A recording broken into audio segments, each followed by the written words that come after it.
I make espresso at home, it tastes burnt. What am I doing wrong? Probably one of two things. Your espresso machine might be running too hot. That's very common for home espresso equipment to have too much steam coming out, and so actually kind of cooking the coffee a little bit.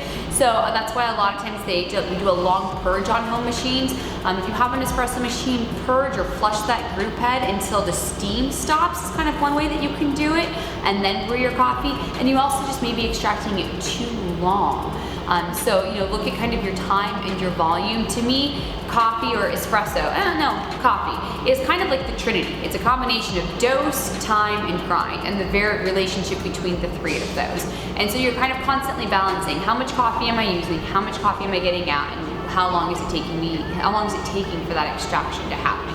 And so when it comes to espresso, for instance, an easy starting point is a 2-to-1 ratio. So if my basket allows me to put 15 grams of coffee in my portafilter, I want to get about 30 grams out. And I want that to happen in about 25 to 30 seconds. You should be able to get a good extraction with those as starting parameters. Now, can you get a better extraction by better dilating? Yeah, but that's really dependent on the coffee. So this is kind of like you get a new bag of coffee, you're working on your home machine, start with that and you usually will get something that's pretty good. Are espressos always blends? Espressos are most definitely not always blends. Now here at Klatch, we are known for our espresso blends. And there's a few reasons for that. Anytime we go to a competition of any sort, barista competition, a golden bean competition, anything like that, we start by saying, okay, what coffees do we have available to use? And at any given time, we've got anywhere from 4 to 10 different coffees to choose from. So we start by roasting all of those to how we think is gonna kind of be highlighted, and then we pull shots of them. We throw out ones that don't work and ones that we think have potential, make it to the next round. And then in the next round, we kind of taste them again and say, okay, so what kind of stands out here? And then we kind of start blending a little bit. What if I use 2 parts this, 1 part this? What if I use equal parts of these 3? Whatever it may be. And we kind of start manipulating them and kind of seeing the potential there. And then we get to the final round where we kind of take our top single origins, our top blends, and they kind of just go head to head is the way that we do it.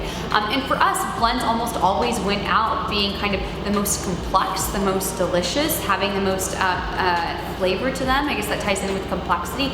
And that's why you see us doing a lot of blends here at Klatch. I kind of describe it as a symphony, or if you go to a concert is actually a better way to describe it. So if you go to a concert, the whole band is playing, right? Now during that time, there's a drum solo, and there's a guitar solo, and there's times that these other ones are kind of highlighted, and that's why I think single origin coffees, how I like to use them, is kind of like these little pops in between. But for like every day, when I listen to the CD, I want to hear the whole band playing in concert. I kind of think that's how you get the most, it's like a symphony. It's how it's the most well-rounded, the most complex, and that's why we do a lot of blends here at Klatch.